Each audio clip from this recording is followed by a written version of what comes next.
Hello team. Today's installment I want to talk about the lumbar spine and the application of the Hensler bone press for emergent cases. Of course, we know many cases in the lumbar spine are done non-emergent. Disc herniations, bone spurs in the foramina, things like that that does not cause neurologic decline, more pain, and generally injections have been done to prove that's the area, selective nerve root blocks, and they do these things elective, and it's a day-to-day thing. In these times we are beginning to have to only work in the emergent type of caseload, so I wanted to go over those cases. Usually these are traumatic cases, falls, motor vehicle accidents, things like that, where trauma is incurred to the lumbar spine, whereby a new neurologic function has been declined due to either spinal canal, spinal nerve compression, these kind of things, malalignment, fracture, maybe a 2-3 column injury. These things happen, and the bone press can be very beneficial for this. The bone press, of course, is a device to harvest high-speed drilled graft during the decompression as you're getting to the problem. Some docs like to use a diamond burr. Of course, we don't recommend a diamond burr. It polishes bone, generates high heat. Not really any studies, but I have no reason to believe clinically that it has viability to that bone, so we recommend not using it. But you can use a cutting burr to get down to the smooth area and then go ahead and bring about your diamond burr, and you'll be able to collect the autograft that way. So I wanted to go over that and do some basic anatomy with regard to these things. The biggest cases that have the highest yield are lumbar laminectomies.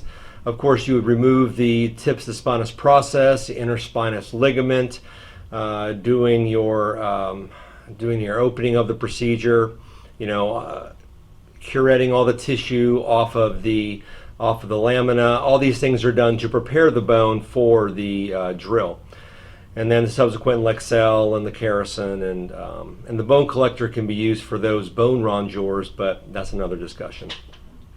So when you're doing the decompression, the bone press will collect all of that bone, and then the second stage on the back table, which won't affect the surgeon as they're doing their operation, or the PA or NP, will allow for soft moldable graft that has a brown sugar type consistency, and you can pack in all the interstices of the areas you want fused, whether it be down the inner body, into the implant and the posterolateral gutters, maybe even medial to the hardware.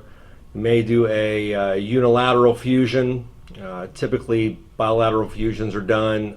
Older patients, there's in situ fusions, so there's no hardware.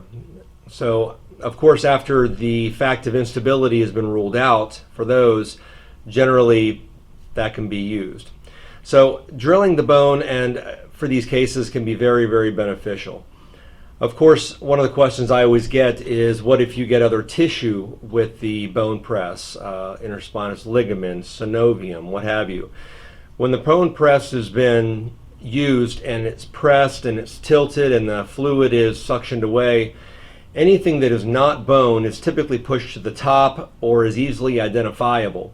The bone press has been engineered to push the bone together, to force it all together. So anything that's not of that makeup will be very easily evident and can be picked out with some forceps or what have you. T-lifts are also fantastic operations for the bone press. You can't get a Lexel down that hole. So you're going to have just the drill, and you're going to have a Fraser, and you're going to have some irrigation. Of course, always irrigate with the drill, and that will be your medium to be able to collect the bone, suction it up into the collection container that's hanging typically off the mayo, out of the way, not interfering with your flow of instruments, and should make everyone's life a bit easier. It takes seconds to get the thing processed and staged on a Telfa, and then repeat the process. One thing you could also do is use the press the entire operation, even in the beginning. So as it's hanging there and you're drilling and you're opening and you're collecting tissue, blood, what have you, that you know you're not going to keep, that's fine. Just let it collect, overflow, and suction away. But right before you start drilling, just turn it upside down, suction it away off the mayo. You have an empty container. Now go ahead and collect your graft. Between drilling, switch it out. You're good to go. Stage it on a Telfa, and at the end of the case, you could go ahead and use any of the bone from the bone press. Of course, it will be generally in pretty high yield. Each lumbar segment per laminectomy will give you anywhere from 15 plus cc's of bone. You get the lower spinous process, you're going to be over 20. We have cases where we've had 60 to 70 cc's of bone in 2-3 level decompressions. That is a lot of bone. But if you're doing a Mons to Pons operation and multi-level thoracolumbar fusion extending in your pseudoarthrosis cases, and you're going to be able to use that bone, of course, you might need extra bone. The Hensler bone press and the autograft that it harvests has a synergy with allograft, bone alternative, scaffolding.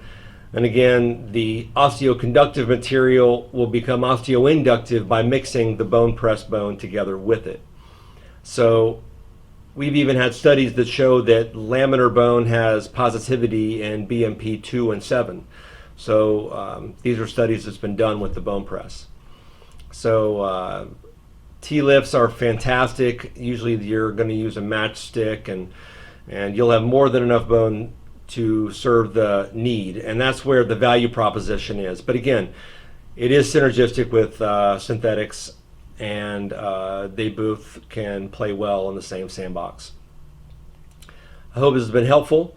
And one other thing I wanted to mention is, if you are going to be doing spinal hardware, as you are doing your pilot holes for the pedicles, when you're going to be prepping everything for your pedicle screws, you can actually suction the marrow through that into the collection container and harvest it with the bone as well. So there's multiple options for it, but in the lumbar spine it does a great job.